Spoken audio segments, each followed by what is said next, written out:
there's still great art being made, and but there's this push to over-intellectualize things where I feel like when you really read truly moving intellectual theory, it's something that you can really relate to, and it doesn't have to be couched in so many fancy words.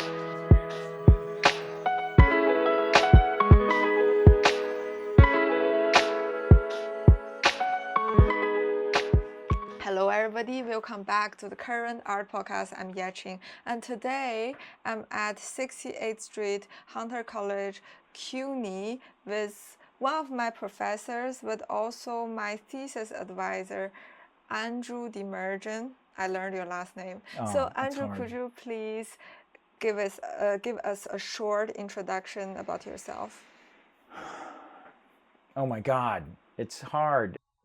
I'm Andrew Demirjian. I love art and I love making art. I came to my practice through the field of music, and I was a musician, both a jazz musician and punk rock, and got signed to record labels and toured the country, loved that. But I always felt like the dynamic of the music industry was kind of limited, and it's just, you're on stage, there's the audience, you release an album, it's a fixed kind of thing. But I was really interested in space and how you can communicate. And so eventually I got more into installation art, working with sound and language, still working with sound and language, but not just in music, in physical, tangible, tactile spaces. And so that's what my work is about. I work with a lot of archives and work with found text to create poetry and sounds and music and experiences, I guess. And I hate the word experiences, but and so I've been teaching here at Hunter College for almost 10 years. And this year I'm the interim director of the MFA in Integrated Media Art. I just wanted to know your experience of being a art teacher in an institute, in an academy. Well, I can speak to this question both as an educator and also as an artist too, who is like you know, like applying to things, you know, looking at what's out there and stuff like that. So, but, you know, earlier you had mentioned that you had seen calls where they don't want you to have an MFA. I've never seen that before. No, okay. I didn't say like you cannot apply because of you have a MFA. What I'm seeing the most is there's a sentence that, oh, we don't ask you to have a traditional MFA degree, so it's not a requirement. You don't have to have it. You don't have to have it. I see. Yes, I understand that, but I've seen what I'm seeing the most of the cases is like the artists I encounter, everybody has one. Yeah. So it's very ubiquitous for you to have one, and now the institution says, "Oh no, that's actually really need it." I see what we you're don't saying. need it." Yeah. Well, you know, I think it's always interesting to look at these things historically, and if you go back to like even the 70s or 80s, you know, most of those artists that fill the museums don't have an MFA. You know, it's become a thing, like the professionalization of art, but also film, you know, and many of the other music's always been kind of different. There's a long history of academic performance-based stuff in the more performative arts, I think. But it wasn't ever like a thing that you really feel like you had to do, I think. And then by like the 90s, in aughts and teens, it became like almost a necessary requirement in a way. And weirdly, I feel like it almost like an indoctrination to a type of language that I feel like, and this is maybe a separate episode, kind of killing art in some way, or kind of just sucking the fun and critical self-critique, you know, the kind of individual perspectives of art. Like say, like when you read wall text that tells you what to think about an artwork. Do you know what I mean? When you go to a museum and it's just filled with, it's like micromanaging your experience, and you know, you want it to be like, no, I want to just have my own ideas and thoughts about the piece. Do you know what I mean? And sometimes it can be a turnoff. So these are two separate things, but I think interrelated. So getting back to the historical part, so that's been something that really I feel like has happened more since the 90s, that it's been more of a typical thing that people would get an MFA. Reason people get an MFA though is so they can teach. And so it's a useful degree if you want to be an art teacher. The MFA is what they call a terminal degree. And so when you go to look for a job, they'll ask, do you have a terminal degree? And so if you have an MFA, that's like what that terminal degree means. It's the highest you can go. It doesn't mean like you're going to get very sick once you achieve this, although you might. So it means that's the highest you can go within that field. And so it's a requirement if you want to teach at the college level. And so I think that's another reason why people get the MFA. Of course, I also have like question about that, because I think like traditional art educations offers very less skill set for artists to get a normal job in the society. Like there are very less like creative industry positions that would asking you to have a artistic practice, for example, drawing, printmaking, and but those are the main characters or main department in the art education. So the people who get those art degrees, like as you said, terminal art degrees, so they go on and teach. And I wonder if this is like some solutions for most of those people who get art degree. And I know many people, they get a degree because they wanted to teach. But then this is also, for me, is a little bit problematic, because teaching is not only about you can teach this technique very well. There is also another side of pedagogy. Well, it's up to the institution that hires this person. It's like a minimum requirement. What they're also looking for, hopefully, is your experience in the field. Are you exhibiting in lots of different places, in lots of different, like internationally, in different types of galleries, because that is an opportunity for you to share your experience with your students. What is it like to, do this, that, and the other thing, to be in this kind of show versus that kind of show? And so they're looking for artists that not only have an MFA, but are exhibiting widely. And also, depending on the school, that might have a theoretical body of knowledge that they specialize in, like someone might, you know what I mean? So I think typically they're looking for a combination of things, but I agree with you that there's an art to teaching that is not taught in the MFA. You know what I mean? And it's a very difficult, elusive thing that is constantly changing. I feel like as a teacher, you're always tweaking and twiddling with trying to reach people in new ways.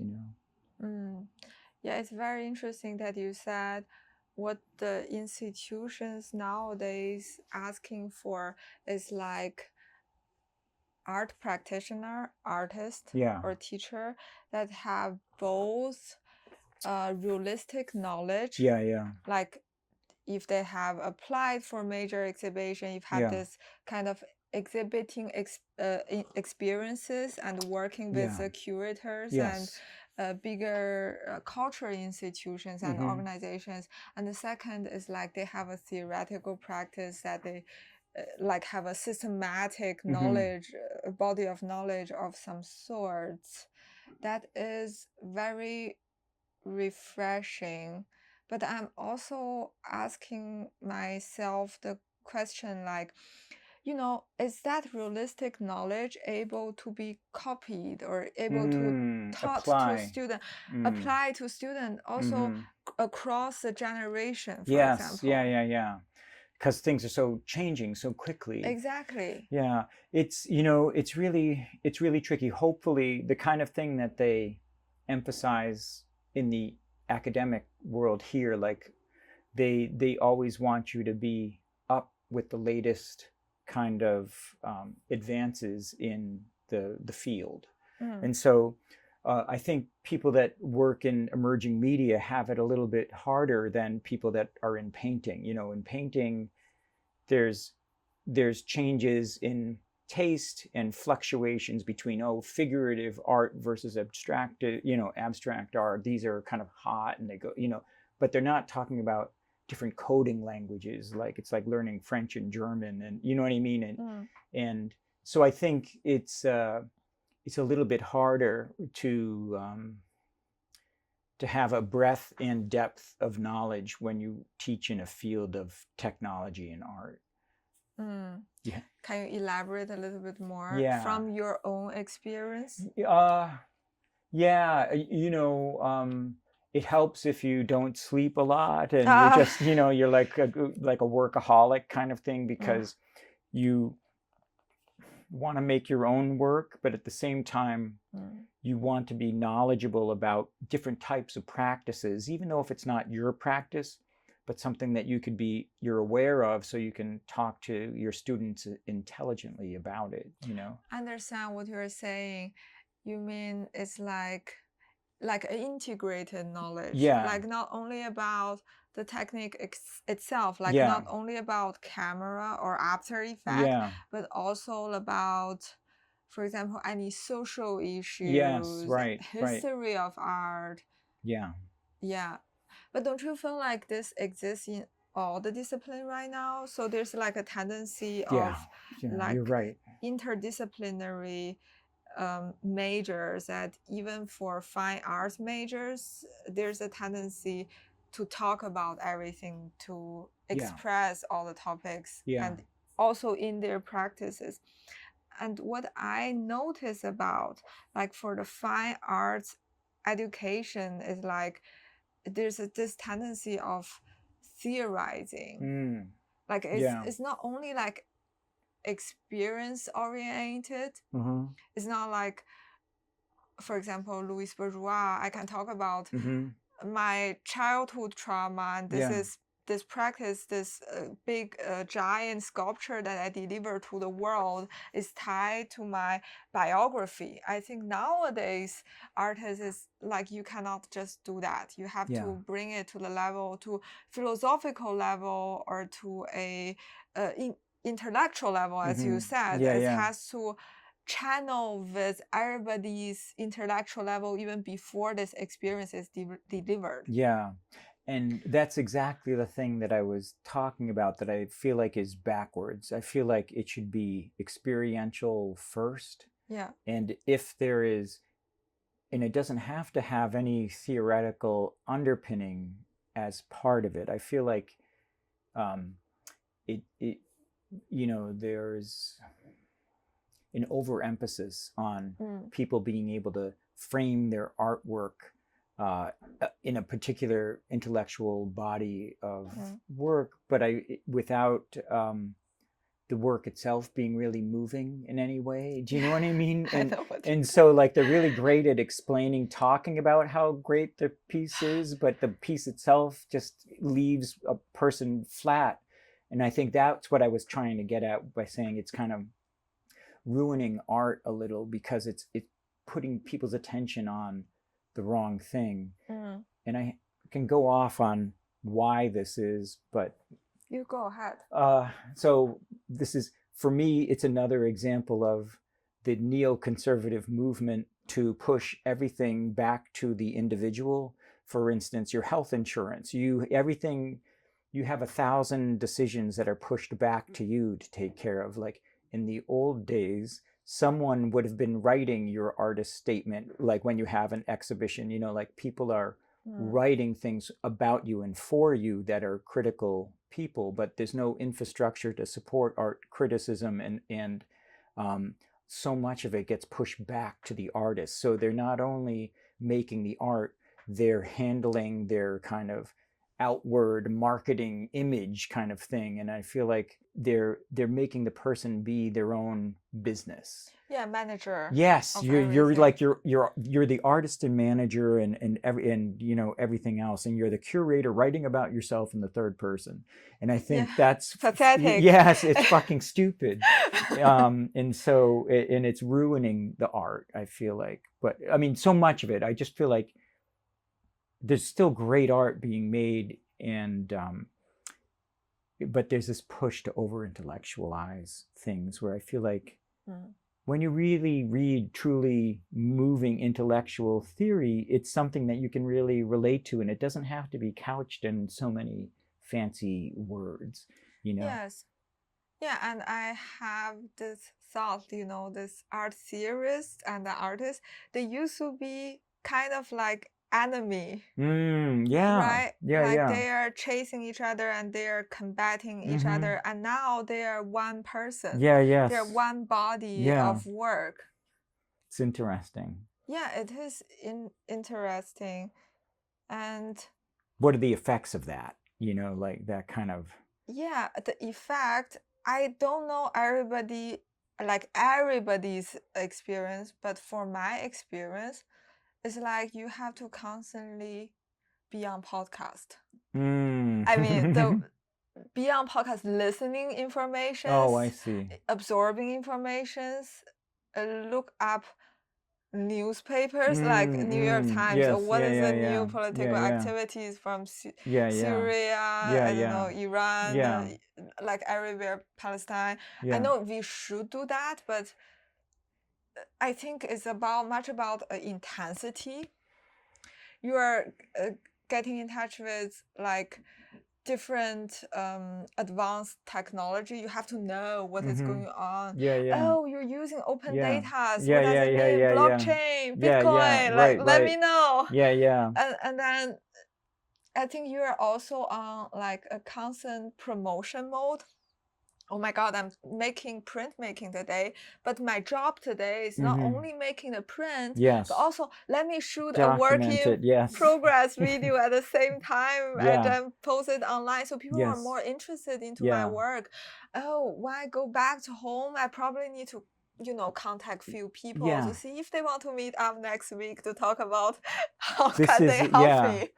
This is the exact neoliberal kind of like you're always on. It's the fantasy of making everyone scrambling for this carrot that doesn't exist. You know what I mean? And it's the way they keep you desperate and down, you know what I mean?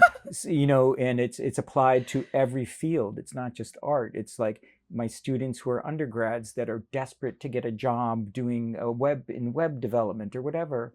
And it's that eternal chasing this thing, filling your time up with all of the illusions versus like, I don't know.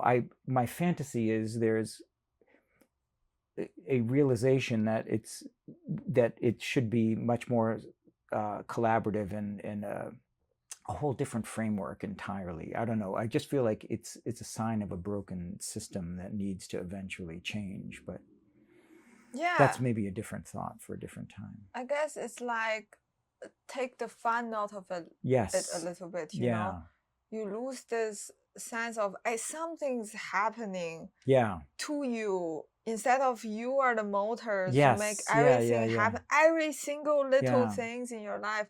I think if artists struggle that much, it must earn a lot. That is the opposite, You're going out of like graduate school, then you are jobless. And so because of what you acquire from your education and what you acquire from your study, from yourself, is the soft knowledge or soft ability. They are not like concrete skills that the society need immediately. So I wonder, like, how do we reconcile this within ourselves and within the system? Or is there even the possibility to reconcile? Yeah.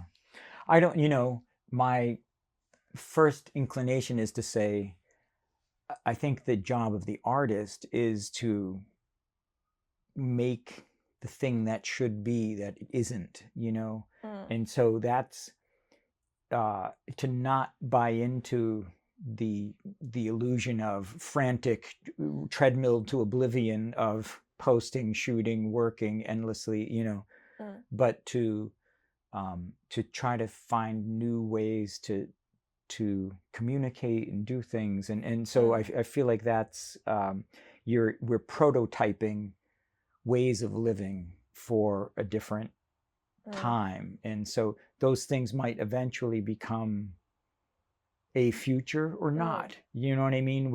And so I feel like, and maybe that's a really important job that, you know what I mean? That is, and the stupid jobs are like the computer science jobs right now, like whatever the hot job is, as you're, when people listen to this,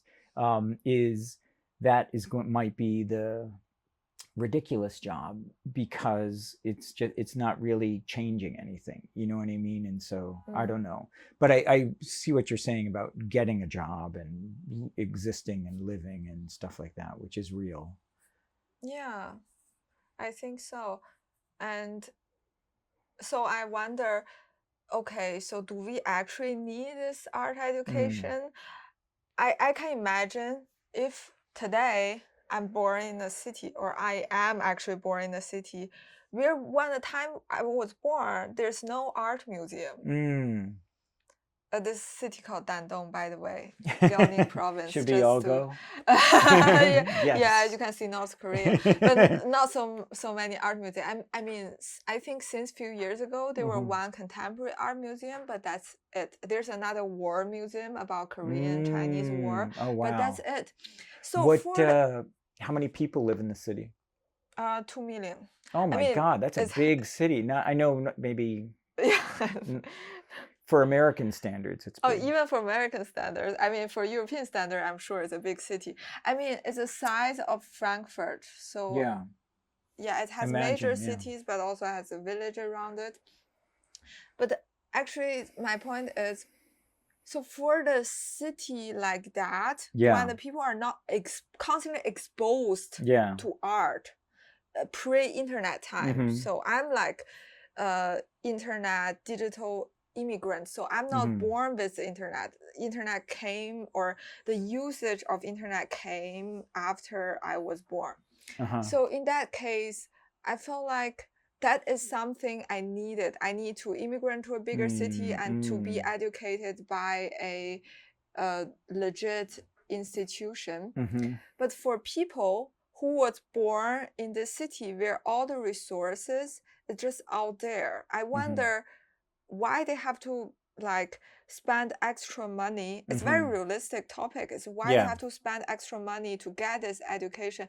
For what? Since like all the open course, like residencies, galleries aren't require any formal education anymore. And I wonder, so why they have to go to art school for this?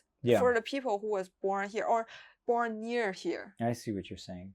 So that's a personal thing that depends on you and who you are as an artist and how you were brought up and what opportunities you had growing up and in what your high school and your college, undergrad, what, you know what I mean? And so I think it really depends on the person.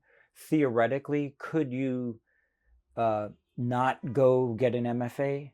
Absolutely. You could do amazing stuff, if you're, I guess, incredibly self-motivated. But I feel like there's a bigger thing going on in getting a degree. It's you're part of a network, a group of people, a community that really is the kind of just your friends, your artistic community, people that you might share ideas with. So you're kind of meeting people that then for many years later can still continue your artistic conversations that maybe started in your MFA. So for instance, I have a friend and we get together with two other artists that we know that will we have each other as sounding boards to talk about our new projects and to get, when they're in early development, to get feedback on the idea and things that we should be considering and research that is out there in that field. And so it's a way to share knowledge. And so I think there's these bonds that get made in school that are part of the education that may be lacking in a non MFA thing. And then there's opportunities like teaching, like here at Hunter College. You could, if you're good at certain skills and you have a personality that would lend itself well to teaching, you could get experience teaching undergraduates in like digital media design or filmmaking and some theory classes and stuff like that. So that's an opportunity. And then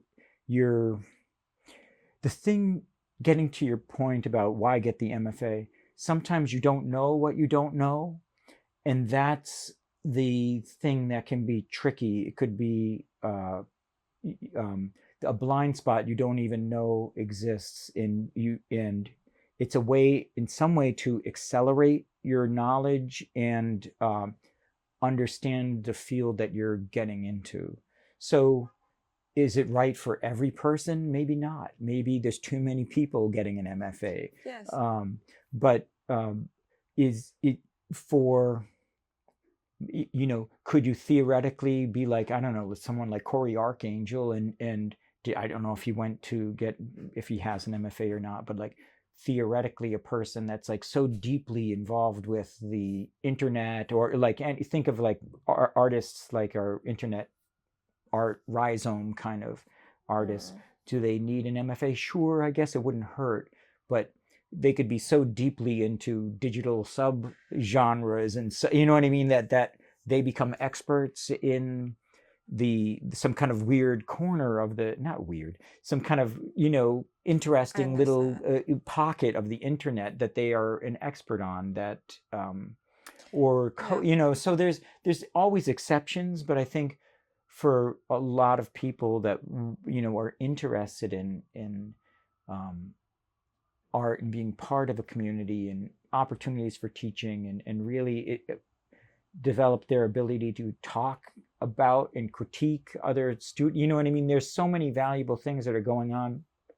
Sometimes it doesn't feel like it in one particular class, you know what I mean? You'll be like, oh God, this class sucks. And like, but something happens, I think, and it even takes years after. I'm still processing stuff that I learned in my MFA that you could continue to dig deeper into. Do you know what I mean? And so it gives you starting points to further your growth based on what you're interested in.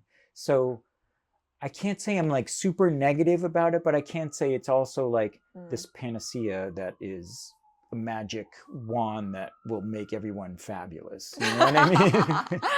Yeah, I think the world is full of like paradoxical like contradictions. Yeah, it's true. So come back to what you said before, like the art is supposed to find a protocol of life. But then when we think about MFA, is having an MFA, getting an MFA, a protocol of life that people try to be more rebellious? And I think maybe the answer is no, because MFA is a comfortable harbor. And I think one of the good thing about class is like when you want to learn something, that you hope that you get it directly from a like systematic body of knowledge. So somebody has summarized, somebody has this experience of going through. But then when you go back to self-study, when you go back to like, what do I really want to know about the world, it's always like a big pool of information. You have to carefully Yeah. select from this Mhm. giant pool, and Yeah, it's yeah. very time consuming. Yeah, yeah. So I wonder, is like getting MFA actually challenging us to be more creative, to be more driven? Mhm. And of course, I don't have an answer for that, but I just, from my experience, that is also is some sort of, there's kind of a disease when people don't finish things on time. What does it called? Like there's a tendency procrastinate. Yeah. I feel like when I was graduating from the undergrads, it's, of course, it's difficult to know immediately when you are like 22 or under 25, or what should I do with what so the knowledge, ridiculous. abstract knowledge that I acquire. Like I learned experimental art. What is experimental art? At the time, there were no like definition of it. We learned how to make installations. Who needs our installations? It's like no one. the aunt across the street need our installations. I do not know. So with that knowledge, I was confused. I was thinking, well, if I can just procrastinate, of course, I didn't voice it out, but I guess in the back of my mind, I was thinking, wow, if I could just procrastinate this process of not knowing and not getting a job, and then maybe I can just figure out that 3 years later or 5 years later. Right. Actually, it's a wrong idea. And did you figure it out? No, not yet. Not yet. So that is the dangers of procrastinating. I think you can procrastinating some of the things, but not when it comes to like career choices or what should you do. Yeah. And then, but as I'm talking, I also realize, well, this kind of thought is also leads to this culture of, oh, I have to do everything. I have to push myself. It's a successful culture. And so it's very hard for young people, and there's like limited resources in the society for artists. So it's a huge puzzle that nobody knows the answer. Like people in the institution doesn't know, people outside also doesn't know. Right. I totally agree. And I think a lot about this stuff, especially for my undergraduate students. They're petrified of not having any job opportunities, and they just they worry, like, am I just wasting my time? Does anyone need what I can do? You know what I mean? There's 100 things. And so, but to me, I think the thing to think about, even in the case that you were talking about when, like when you graduated, when you're looking for a job, that people may not be looking for an experimental artist. Do you know what I mean? But I think there's hopefully what you learned how to do is to produce some type of communication that is some visual, sonic, performative thing that you're communicating to a public. And so you're shaping some type of expression. And so this kind of thing that you're shaping, that's like a transferable skill that can be applied to multiple different job situations. And so I think there's these kind of transferable skills that you, if you take a step back, you realize you're kind of getting as an undergraduate or even as a graduate that can relate if you want to get a job in like some kind of real world thing, or like a nonprofit or something. You know what I mean? Like I don't know. That's not the way I like to think and stuff like that. But there is so I think it's you're learning how to be a project manager in some way. You're managing your own artwork, and that is like making something, and that does exist in lots of different situations. I understand what you're saying. What you're saying is very interesting, because I totally agree what you said, because of you're looking at today's job option, or what do people need? What do like different kind of industry need. I really appreciate what Andrew Demirjian said at the very end. All the skills that we learn are transferable skills.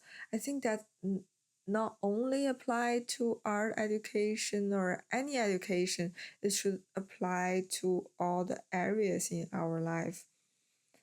But I'm not going to lie to myself, because like art industry is like an overly competitive industry.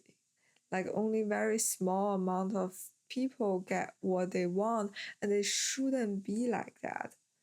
And because all the artists who are working are contributing to this collective art experience and collective imagination, and their effort and their hard work should be remembered, should be recognized. And so our conversation is not ended. So next week, we're going to talk about how do we make changes in the classroom in a integrated media arts program in New York City. Like, what can we do to change that from the education? So Andrew Demirjian, who is the director of the program, is going to introduce me to a class that he designed. It's about oral history, it's about site-specific audio walk. So please stay tuned. So I will see you next week. Ciao, ciao. Thank you so much for watching and listening. I'm available on YouTube Podcasts, YouTube Music, Spotify, Apple Podcasts, and Pocket Podcasts. See you next week. Ciao, ciao. Bye.